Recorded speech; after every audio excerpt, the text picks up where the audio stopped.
At my wedding planning meeting, Mom laughed and said, "Who would even come to your wedding? Nobody likes you." So I invited everyone she hated instead. When she tried to ruin my big day, I stood up and said, "This celebration is for the family. I've chosen, not the one who chose to tear me down. You're welcome to leave. My name is Olivia. I'm 29 years old. And I'm about to tell you how I turned my mother's lifelong disapproval into the most beautiful day of my life." Before we jump back in, tell us where you're tuning in from, and if this story touches you. Make sure you're subscribed because tomorrow, I've saved something extra special for you. It all began on a rainy Sunday afternoon in April, the kind of day where the rain taps gently against the windows, creating a cozy atmosphere that makes you want to curl up with a warm drink. My fiancé Marcus and I were sitting at our kitchen table, surrounded by wedding magazines, color swatches, and my treasured planning binder. The excitement of our recent engagement still felt fresh, even though he had proposed 3 months ago during a weekend trip to the mountains. "What do you think about this venue?" I asked, showing Marcus a picture of a charming converted barn with string lights and exposed wooden beams. "It's rustic, but elegant." Marcus smiled, his warm brown eyes crinkling at the corners in the way that always made my heart skip. "I love it. Liv, it feels like is not too fancy, but special." That was exactly why I had fallen in love with Marcus. He understood me in ways no one else ever had.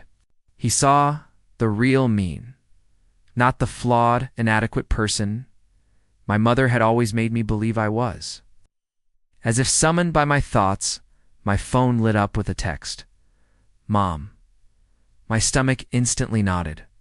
"She wants to meet for lunch tomorrow to discuss wedding plans," I told Marcus, trying to keep my voice neutral. His hand covered mine, warm and steady. "You don't have to include her if you don't want to." I know I sighed. "But she's still my mother. Maybe this time will be different. Maybe a wedding will bring out a side of her I've never seen." Marcus didn't argue, but his expression said everything. He had witnessed enough of my mother's critical comments and dismissive behavior over our 3 years together to know better. Still, hope is a stubborn thing. The next day, I arrived at Bellini's, an upscale Italian restaurant my mother had chosen. Of course, she'd picked somewhere expensive and formal for a simple lunch meeting. That was classic Eleanor Hayes everything. Had to reflect the sophisticated image she projected to the world. I spotted her immediately, sitting perfectly poised at a corner table. Her silver-streaked dark hair swept into an immaculate chignon, designer sunglasses perched on top of her head. Even at 58, my mother commanded attention.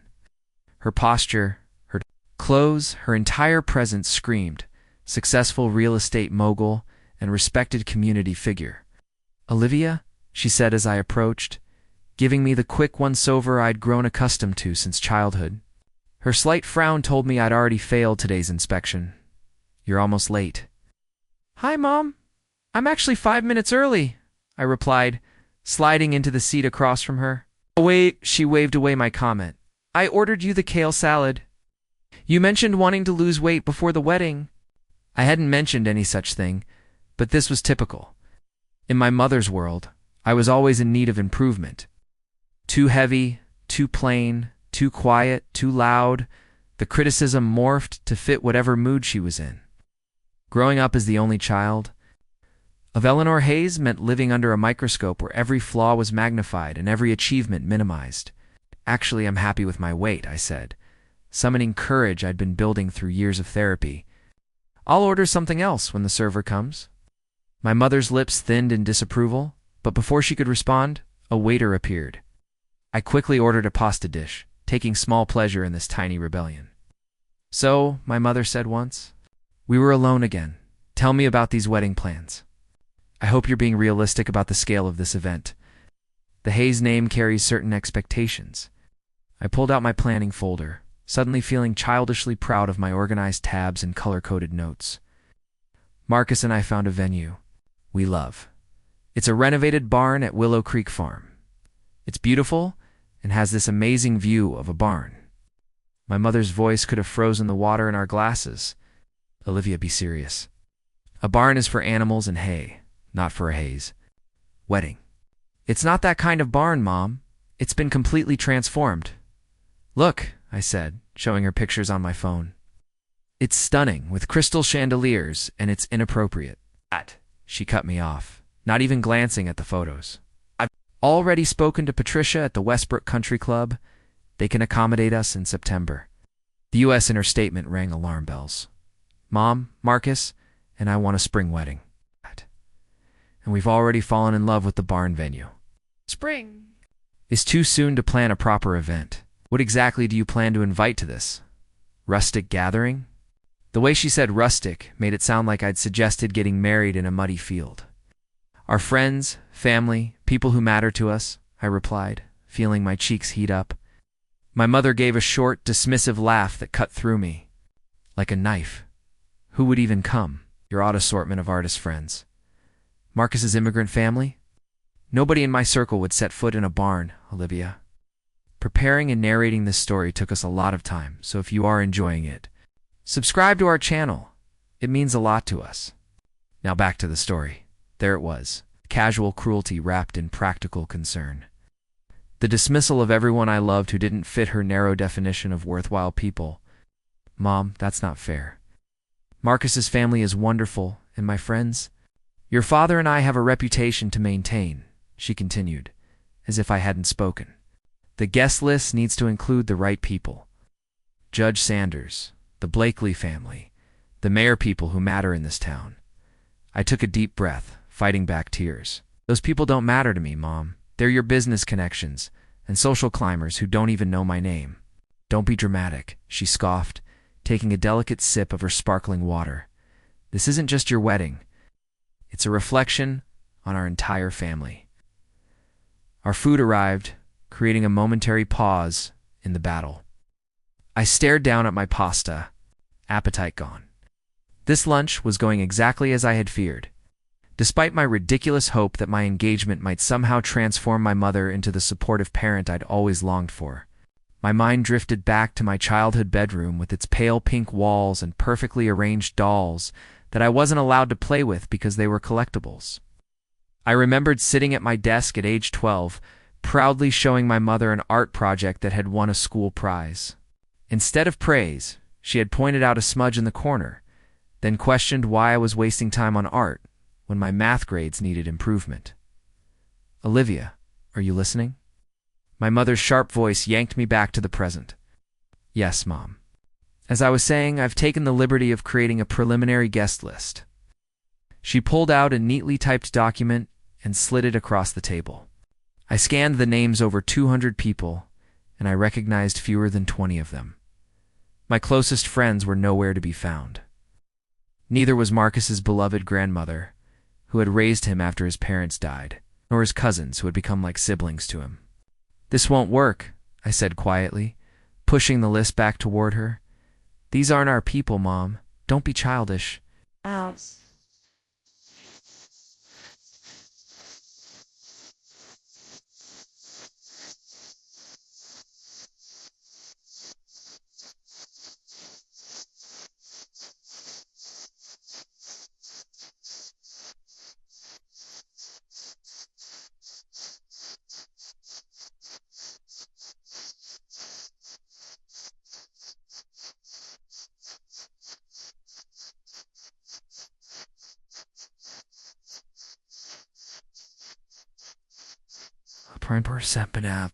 The Wilsons alone could double Marcus's client base for his accounting practice.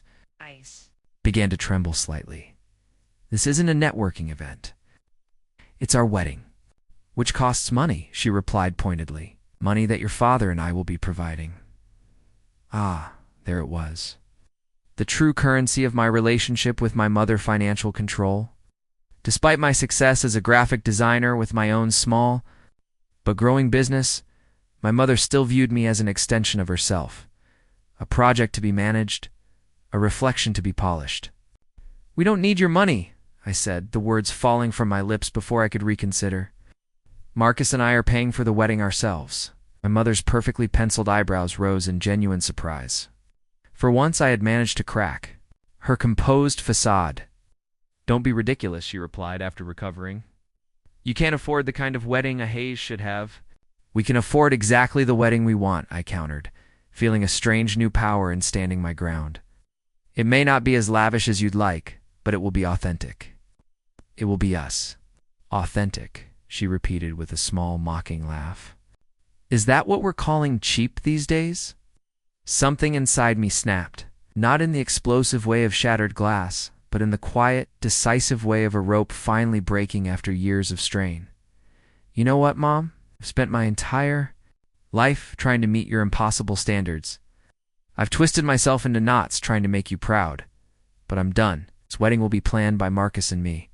We'll invite people who love and support us. People who see us for who we really are and value that. If that doesn't include you, then so be it. I stood up, legs shaking but voice steady. Thank you for lunch. I'll let you know once we've finalized the details. As I turned to leave, my mother called after me, her voice sharp with warning. If you do this, don't expect any financial help from us. Not for the wedding, not for a house, not for anything. I paused, then looked back at her. I stopped expecting things from you a long time ago, Mom. That's why I built my own life. Walking out of that restaurant felt like emerging from underwater. The air seemed clearer, the colors brighter. I had finally said aloud the things I'd been holding inside for nearly 3 decades. And strangely, instead of feeling guilty or anxious as I usually did after confrontations with my mother, I felt light, free. When I got home, Marcus was working at his desk. One look at my face told him everything he needed to know. That bad? He asked, opening his arms. I walked into his embrace and told him everything. By the end, instead of looking concerned, he was smiling. I'm proud of you, Liv, he said, kissing the top of my head. So we're doing this our way then? Completely our way, I confirmed. A celebration of us and the family we've chosen. That phrase, the family we've chosen, echoed in my mind, sparking an idea that made me sit up straight. Marcus, I said slowly, what if we invited everyone my mother has ever looked down on? All the people she's dismissed or insulted over the years? Marcus looked intrigued. You mean like your artist friends and my family? Yes, but more, I said, excitement building. My cousin Zoe, who got pregnant at 19 and was practically disowned. My dad's sister, who married beneath her station. Your friend Devin, who my mother always refers to as the gay one instead of using his name. My old piano teacher, Mrs. Ramirez, who Mom said had admirable talent for someone from her background. A slow smile spread across Marcus's face. People who are authentic and real. People who faced her judgment and lived their lives anyway. Exactly, I nodded. Not as revenge, but as a celebration of genuineness. A wedding filled with people who understand the value of being true to yourself. As I spoke, memories flooded back. Cousin Zoe had been my childhood best friend until her disgrace. I remembered how she'd cried when my mother told her she was no longer welcome in our home. How she'd struggled as a single mother while completing nursing school, now successful and happy with a wonderful 10-year-old daughter. My mother had crossed Zoe's name off our family Christmas card list and forbade me from mentioning her.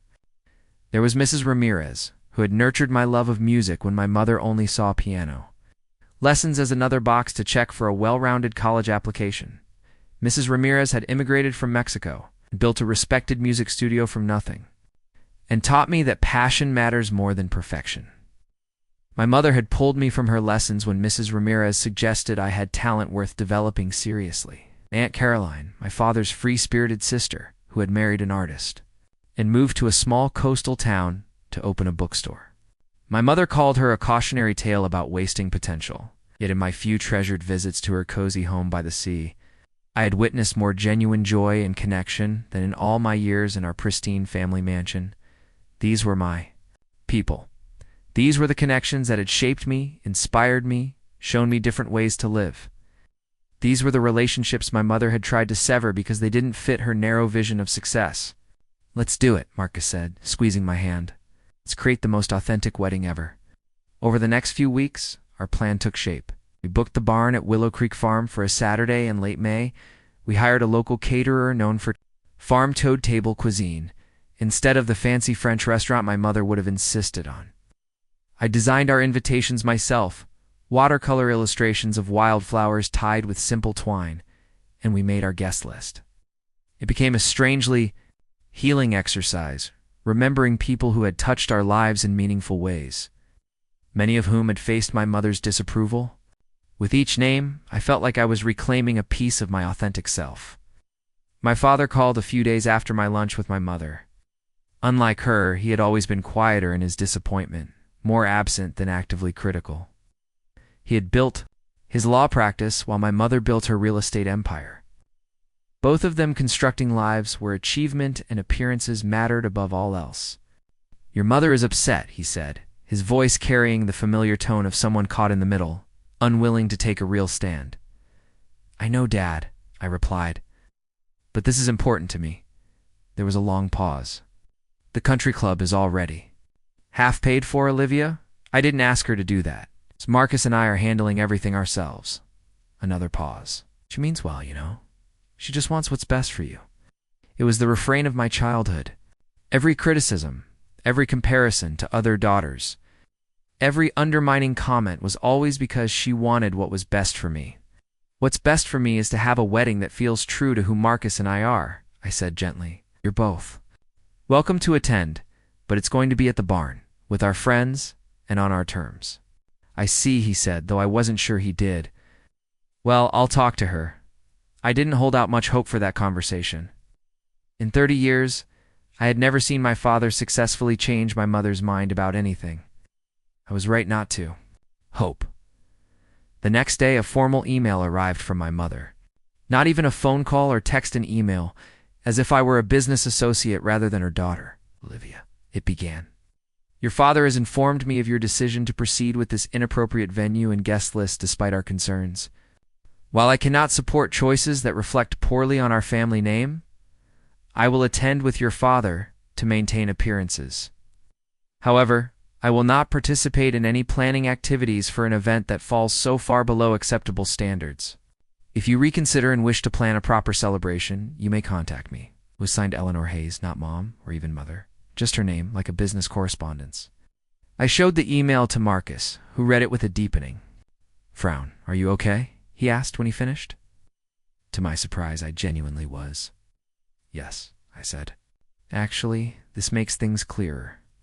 She's coming, but she's not interfering. It's probably the best outcome we could hope for.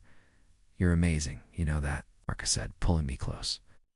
"After everything, you still find the positive angle," but his words made me think. Had I really been finding the positive angle my whole life? Or had I been making excuses for behavior that shouldn't be excused? Had my ability to see the bright side actually enabled the ongoing cycle of criticism and conditional love? That night I called my cousin Zoe for the first time in years.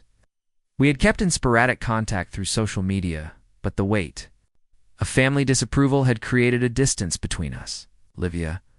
Her voice was surprised but warm when she answered. "Is everything okay?" "Actually, yes," I said. "I'm getting married, and I'd really love for you and Mia to come." There was a pause. "What about Aunt Eleanor?" The fact that this was her first question broke my heart a little. "This is my wedding, not hers," I replied firmly. "And it wouldn't feel right without you there." The conversation that followed lasted hours as years of separation melted away.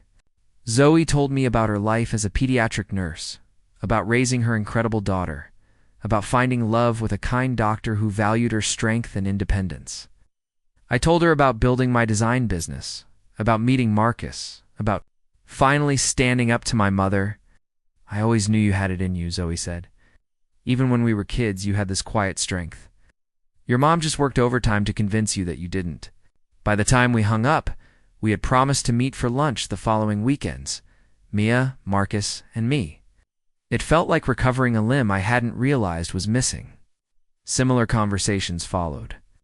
I reached out to Aunt Caroline, who cried with joy when I asked her to help me find a non-traditional wedding dress.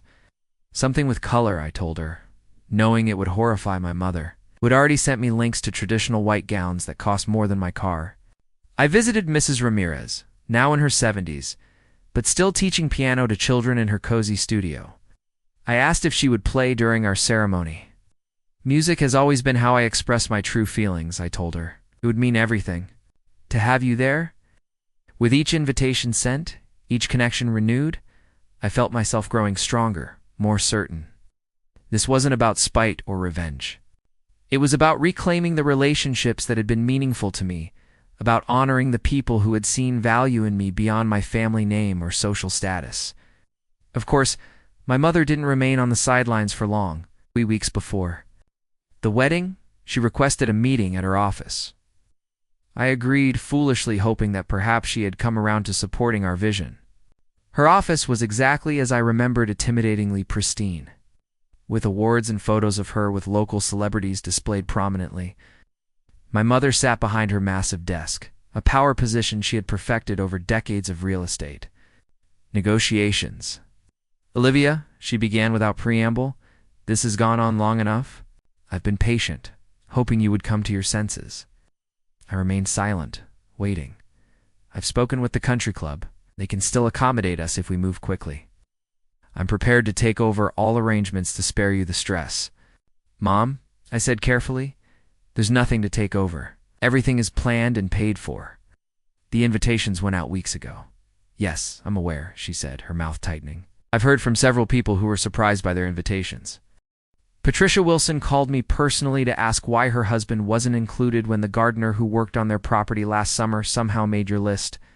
I couldn't help but smile. "You mean Eduardo?" "Mom, he's not just a gardener, Mom. He's a landscape architect who's creating all the floral arrangements for our wedding, and he's become a good friend."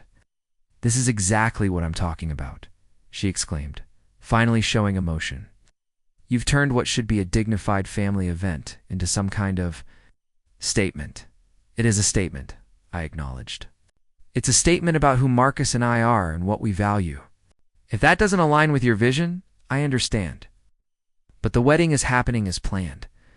She switched tactics, her voice softening into the concerned tone that had so often made me doubt myself. "Honey, I'm just worried you'll regret this. Weddings aren't just for the bride and groom. They're important social occasions. Connections made at weddings can open doors. People judge families by these events. Then let them judge," I said simply. "The people who matter to us won't care if we got married in a barn or a palace. They care about our happiness."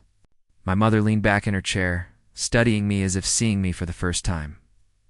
"You've changed," she said finally. "I've stopped hiding who I really am," I corrected her. "There's a difference."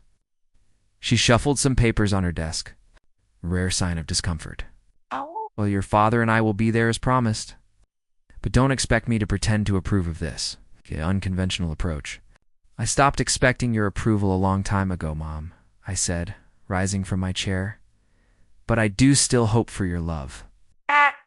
It doesn't have to be conditional." As I turned to leave, I caught a glimpse of something in her eyes. Not anger or frustration, but something that looked almost like uncertainty. As if, for just a moment, she was questioning the rigid rules she had lived by for so long. But the moment passed, and her expression hardened again. "We'll see you at the wedding, then." As I walked out of her office building into the bright spring sunshine, I felt a curious mixture of sadness and peace. The sadness was familiar, the grief for the mother-daughter relationship we had never had and might never have. But the peace was new. The peace came from finally accepting that I couldn't change her, but I could change how I responded to her. I could build a life and a celebration that reflected my values, not hers. And in exactly 17 days, I would stand in a sunlit barn surrounded by people who loved Marcus and me for exactly who we were, not who they wanted us to be. The days leading up to my wedding were a whirlwind of activity and emotion. Every time I began to doubt our decisions, Marcus would squeeze my hand and remind me why we were doing this our way. "This is about us," he'd say, "about building the foundation for our life together." My phone buzzed constantly with excited messages from guests we'd reconnected with. My cousin Zoe sent photos of her daughter Mia trying on her junior bridesmaid dress, twirling in the lavender chiffon with pure joy on her face. Aunt Caroline called daily with updates on my dress alterations. We'd found a vintage 1950s gown with delicate blue embroidery that made my heart sing the moment I tried it on.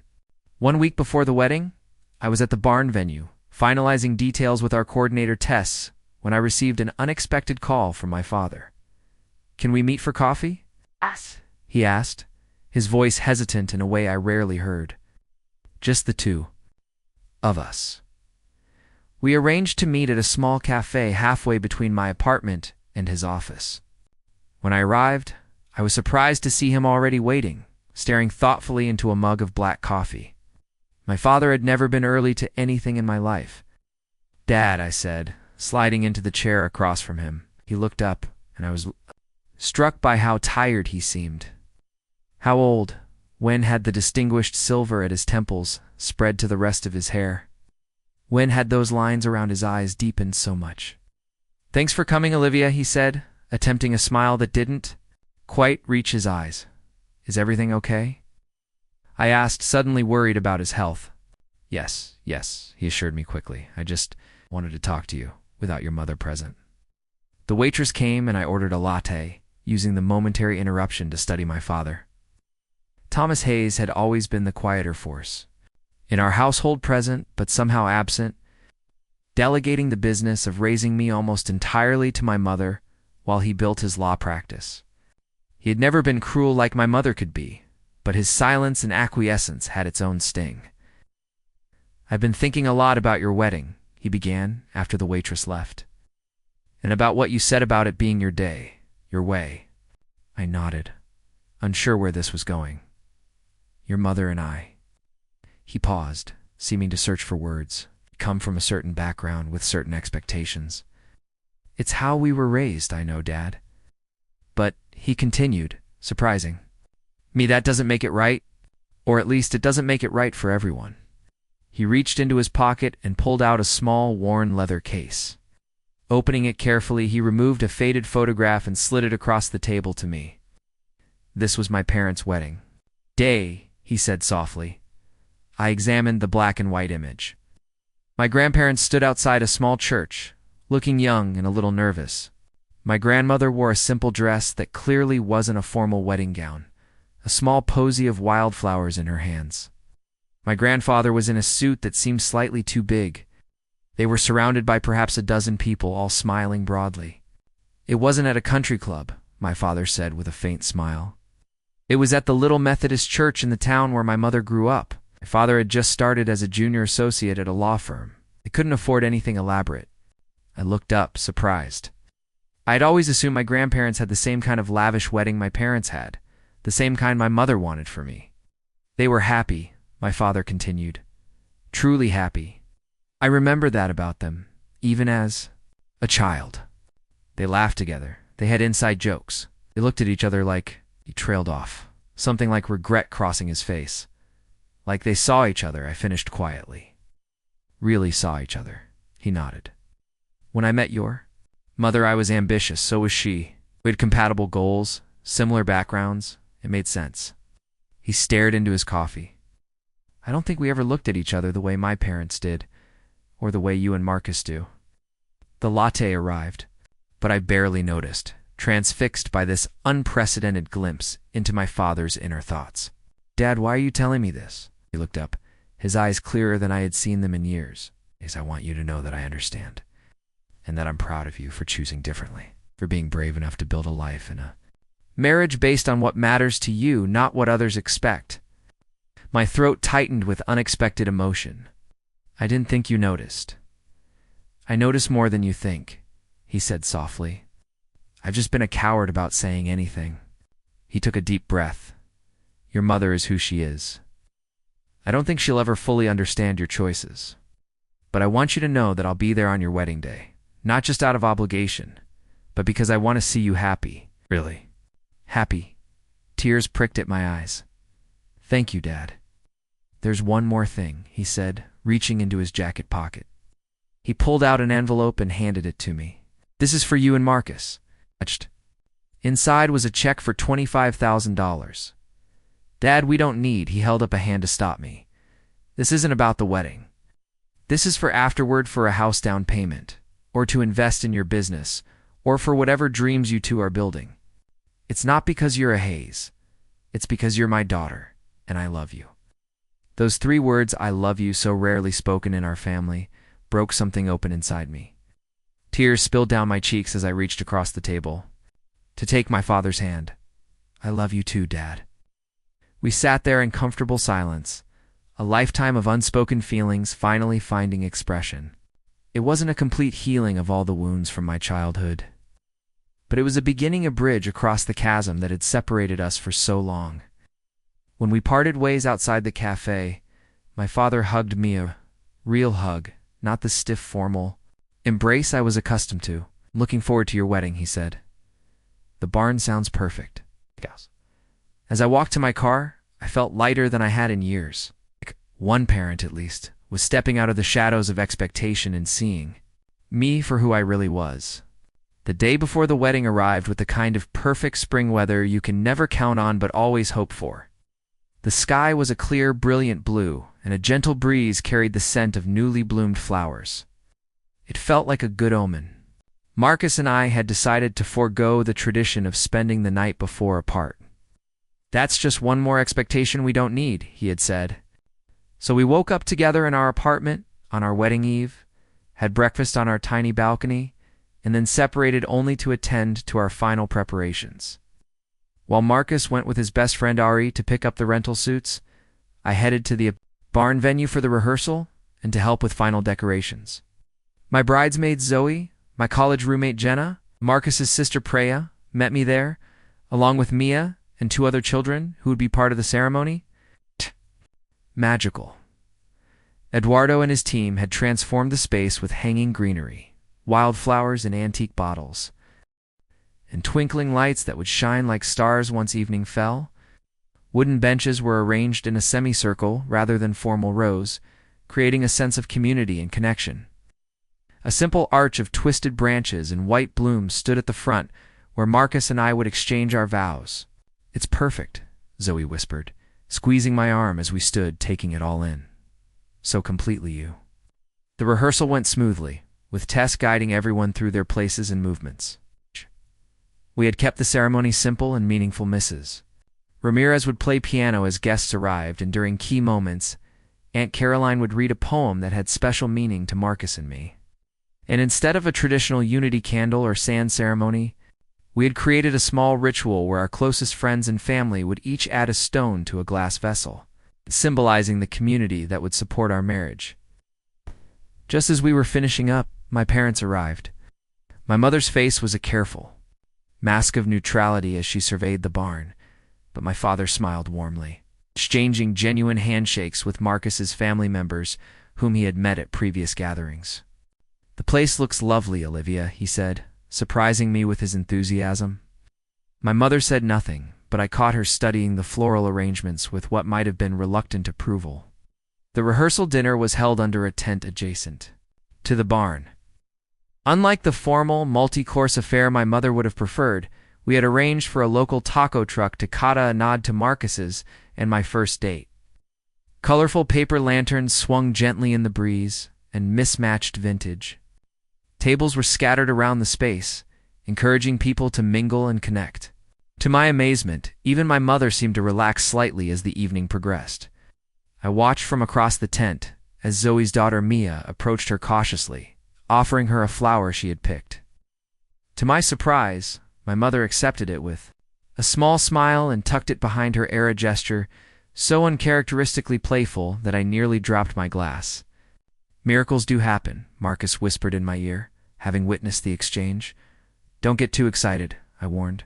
"Tomorrow is the real test." The morning of our wedding dawned just as perfect as the day before. I woke early, the butterflies in my stomach preventing any chance of sleeping in. Marcus was already up, sitting on our balcony with coffee. "Nervous?" he asked as I joined him. "A little," I admitted. "But not about marrying you. Just about everything going smoothly." "About my mother behaving herself?" He took my hand. "Whatever happens today, remember this is just the beginning of our story. One day, no matter what, we'll laugh about it all." I loved him so much in that moment that it almost hurt. This man who saw challenges as future anecdotes, who found humor and perspective where I sometimes saw only anxiety. "I'm so glad I found you," I said, leaning my head on his shoulder.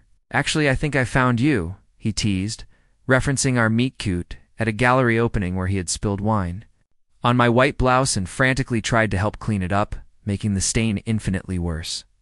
We savored those quiet morning moments together before the whirlwind began. By 9 o'clock, our apartment was a flurry of activity. Jenna arrived with coffee and pastries, followed quickly by Zoe, Priya, and the hair and makeup artists we had. Hired 2 talented friends who had graduated from cosmetology school together and now ran a small but successful salon. Marcus kissed me goodbye before heading out to get ready with his groomsmen at Arie's place. "See you at 4, he said with a wink. "I'll be the nervous-looking guy waiting for you under the arch." The getting ready process was joyful chaos. Music played as the apartment filled with laughter, stories, and the occasional happy tear. My friends took turns sharing their favorite memories of Marcus and me, each story reminding me of how blessed I was to have these people in my life. Around noon, there was a knock at the door. Jenna answered it and returned with a look of surprise. "It's your mom," she whispered. My mother stood in the doorway, impeccably dressed in a tasteful blue suit that would coordinate perfectly with the wedding. Color something I had mentioned only once, months ago. In her hands was a small, elegantly wrapped box. "May I come in?" she asked, her eyes taking in the happy disarray of my apartment makeup scattered across the coffee table. Garment bags hanging from bookshelves, champagne flutes balanced precariously on stacks of magazines. "Of course," I said, suddenly self-conscious. In my robe with my hair half done, my mother entered cautiously, like someone venturing into unfamiliar territory. Which in many ways it was. She had visited my apartment only twice in the 3 years I had lived there. "I wanted to give you this before the ceremony," she said, extending the box. "It's tradition, after all." Curious, I unwrapped it carefully. Inside was a small velvet jewelry case. Opening it revealed a pair of sapphire earrings set in delicate silver filigree, like the ostentatious jewelry my mother typically wore. "They were my grandmother's," she explained, a hint of softness in her voice. "She wore them on her wedding day. They're something old and something blue combined." I touched the earrings gently, moved by the unexpected gesture. "They're beautiful, Mom. Thank you." She nodded, seeming almost uncomfortable with the gratitude.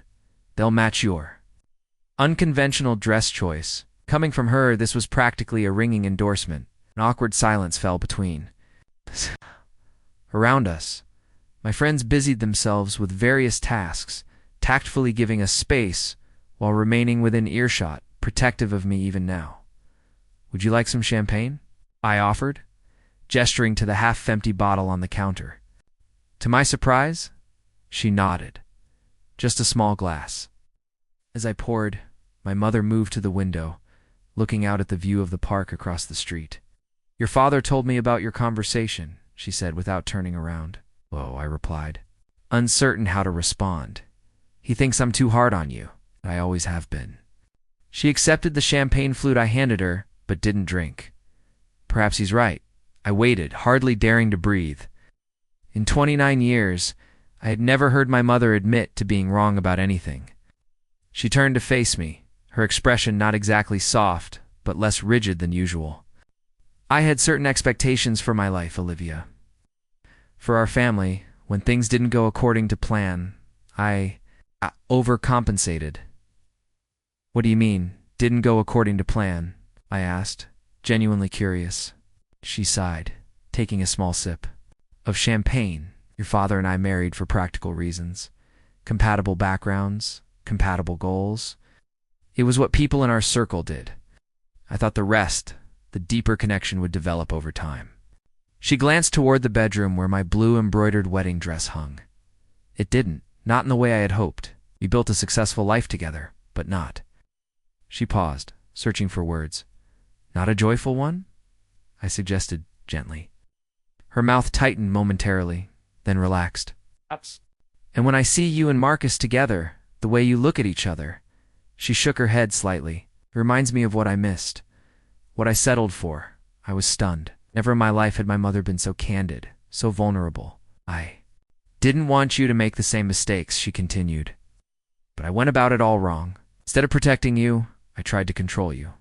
I pushed you toward the kind of life I thought would be secure, even if it wasn't.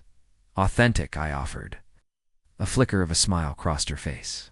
"Yes, even if it wasn't authentic." She took another sip of champagne, her gaze moving around. My modest apartment, the apartment she had once called, barely suitable for a haze. But now she seemed to be seeing it differently, the colorful art on the walls, some created by me, some by friends. The mismatched furniture chosen for comfort rather than style. The photos documenting a life built on genuine connections rather than strategic ones. Your wedding won't be what I envisioned for you, she said finally, but perhaps it's exactly what you need, what you deserve. It wasn't an apology, not exactly. My mother wasn't the apologizing type, but it was an acknowledgement, a small step toward understanding. And in that moment, it was enough. Thank you for the earrings, I said softly. I'll wear them proudly. She nodded, finishing her champagne in one quick sip. I should go. Let you finish getting ready. At the door, she paused. I'll see you at the ceremony. After she left, the apartment erupted in amazed chatter. Did that really just happen? Jenna asked, wide-eyed. Your mom actually seemed human, Priya added, with a hint of wonder. Zoe hugged me tightly. She's trying, Liv. In her own way, she's trying. I nodded, feeling a complex mix of emotions. The interaction hadn't erased decades of criticism and conditional love. My mother hadn't suddenly transformed into the warm, supportive parent I had always longed for. She had shown me a glimpse of the wounded human behind the perfect facade, and that was something I had never seen before. The rest of the afternoon passed in a blur of activity and emotion. By 3:30, I was fully transformed, my hair arranged in loose waves with small blue flowers woven throughout. My makeup natural but enhanced, my vintage dress fitting perfectly thanks to Aunt Caroline's skilled alterations. When I looked in the mirror, I hardly recognized myself. Not because I looked like someone else, but because I looked so completely, authentically me, more myself than I had ever allowed myself to be, especially around my family. You look incredible, Zoe said, tears in her eyes. Marcus is going to lose his mind? We arrived at the barn venue with just enough time for last-minute adjustments before the ceremony. From the bridal suite, a charming converted haylofty, could hear the sound of guests arriving. The gentle notes of Mrs. Ramirez's piano filtering up through the wooden floor. Peering out the window, I watched our eclectic collection of guests, finding their seats.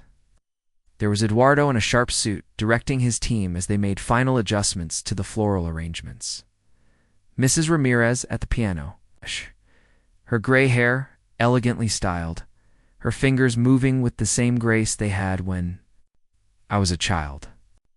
Devin and his husband chatting animatedly with Marcus's cousins, and there, sitting stiffly in the front row, were my parents. My father looked genuinely happy, smiling and greeting people warmly. My mother sat beside him, perfect posture as always, but without the look of disdain I had feared. Instead, she seemed observant, taking it all in. It's time, Tess announced, appearing at the top of the stairs. Everyone's ready. I took a deep breath, smoothing my hands over the blue embroidery of my dress. This was at the beginning of a new chapter, a new family created on my terms. As I descended the stairs to where my father waited to walk me down the aisle, I felt a profound sense of peace. Whatever happened next, whether my mother fully accepted our choices or not, whether all our carefully laid plans went perfectly or fell apart, Marcus and I would face it together, and we would be surrounded by people who loved us for exactly who we were. My father's eyes widened when he saw me, genuine emotion crossing his face. You look beautiful, Olivia, he said, his voice thick. It's truly beautiful. I slipped my arm through his, the sapphire earrings catching the light as I turned my head. I'm ready, I said, and I meant it in every possible way. The barn doors opened, and together we stepped into the sunlight, toward the future I had chosen. For myself, up next you've got 2 more standout stories right on your screen. If this one hit the mark, you won't want to pass these up. Just click and check them out. And don't forget to subscribe and turn on the notification bell so you don't miss any upload from us.